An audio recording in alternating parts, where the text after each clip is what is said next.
The King 5 investigators exposed the most damaging evidence yet, showing the chaos inside the state of Washington's largest lockup for young offenders. King 5's Chris Ingalls has obtained sex tapes from inside the facility's walls, proof of security officers having sex with inmates while leaving their posts empty and unsecured. A warning for you, this story does contain some graphic content. This has got to be one of the craziest stories I've heard in a long time. Getting freaky in the supply closet of a prison. What goes through your head to think that you can get away with this and you're not going to get caught? Let's roll it. A young couple in a private locked room recording an intimate moment. In this day and age, it may not be that uncommon. I've never been in love like this. What's extraordinary about this tape? Where it's happening and who these people are. Okay, hold on. They got the romantic music playing and everything. They're taking this way too far. They're locked away in a linen closet at Washington's maximum security juvenile detention center.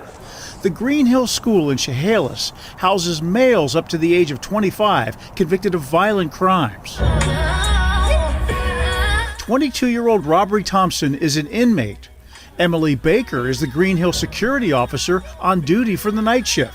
Equally jolting as a sex tape behind bars is the incredible lack of security that allowed it to happen. Records obtained by King 5 show at 4:55 in the morning, during strict lockdown hours, another security officer unlocked Thompson's cell under the pretense that Baker needed the inmate to tidy up the linen closet. It hurts to be looked at as a killer and a person without sorrow. As King 5 reported in 2022, Thompson is serving 40 years for the murders of Puyallup shopkeeper Soon Ja Nam and Thompson's accomplice, who he feared would turn him into police. Despite that violent history, records show Thompson spent 18 minutes locked away in the linen closet.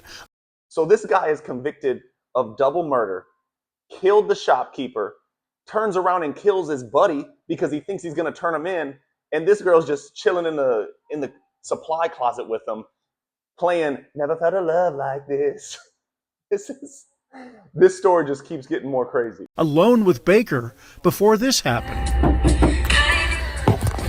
A knock at the door that's followed a minute later by a phone call. Everybody in there's going to talk. No matter how much you think people keep secrets, they don't. That's true. I didn't think about that. In all honesty, Emily, we feel very uncomfortable. I'm sorry. I wasn't trying to do that. It's unclear who the man is that's scolding Baker on the phone, but he may be the same employee who unlocked Thompson's cell door. The secret rendezvous seems like something that would be nearly impossible to pull off in a high-security facility with cameras everywhere. But we've learned it's happened more than once. Oh my God. This is another sex tape. That's security officer Michelle Goodman last year, 3 months before Baker's tape. She's having sex with a 23-year-old inmate, unidentified in court records, in the employee locker room at Green Hill. Goodman was fired last year for inappropriate non-sexual contact with inmates. The sex tape later came to light in a civil suit filed by the 23-year-old inmate. Thank you, everyone. You can be seated. Last month, Goodman faced a charge of custodial sexual misconduct. Or misconduct, in the first degree. I'm guilty. And admitted to the sex tape crime. Baker also pleaded guilty to her crimes and was sentenced earlier this month to 7 years in prison. Oh my Lord, 7 years for getting freaky in a supply closet? She just ruined her life. Parties agreed to recommend to the court that I impose 84 months, followed by the 36 months of community custody. In addition to their sex crimes, both women admitted to smuggling contraband into Green Hill, like cell phones and marijuana. According to the Lewis County deputy prosecutor who charged the women, it's a complete breakdown in security. It tells me that there's something wrong with the environment. It shouldn't be happening. This is during lockdown hours, and it tells me that there's more going on that we haven't been able to find out about everything that's going on in Green Hill. The emphasis at juvenile facilities is rehabilitation. Taxpayers fund job training and education, and programs that should provide rigorous therapy in hopes that young people come out better than they went in. State records show the cost of housing an inmate at Green Hill is $625 per day. That's 3.5 times more than it takes to house adults at Walla Walla, also maximum security. To think that we can put them in prison and then la la la, I hope it's all okay when they get out, and to think they won't be a criminal when they get out, when we train them to be a criminal. Jill Sharkey, a professor and researcher at the University of California, Santa Barbara, studies juvenile punishment and mental health. She says when detention center staff fails the young inmates, rehabilitation fails too. 100%, it's the culture of the place that allows it, and I think the culture needs to change.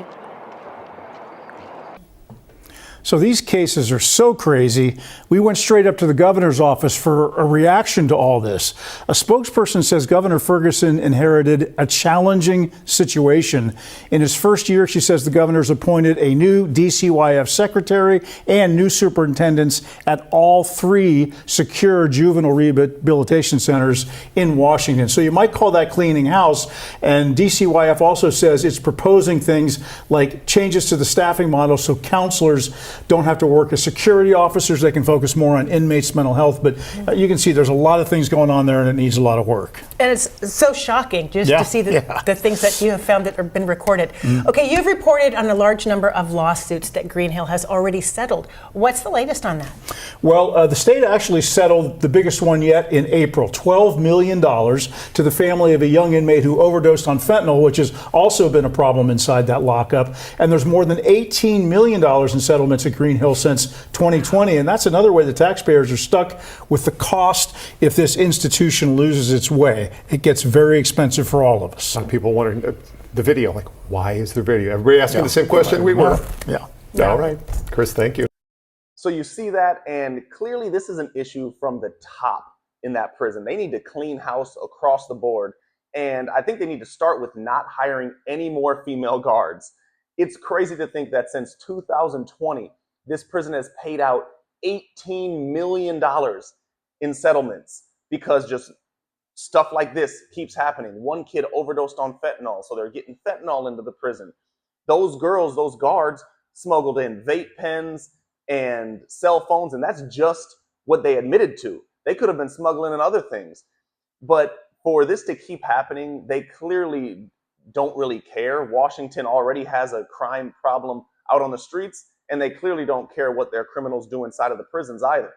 So they need to clean house on this, and just think of the tax dollars that are being wasted that the people who are living in Washington are having to pay because of these stupid, incompetent people that don't know how to run a prison and keep hiring these delinquents that want to have relationships with these convicts. The real question is, what were these girls thinking when having the relationship with these convicts? Did they think that this was going to be turned into a fruitful relationship and they were going to be together forever? One dude was in there for double murder and had the next 40 years of his life in there. And then the other guy, they didn't say what it was, but it's a maximum security prison. So clearly it has to be a violent crime to be in this maximum security prison. Why would any woman want to be with a guy that's locked up in prison when you can literally just go out to the bar and meet anybody, literally anyone other than a convicted felon? Doesn't make any sense to me. But that's all I got for you guys today. I'll see you on the next one.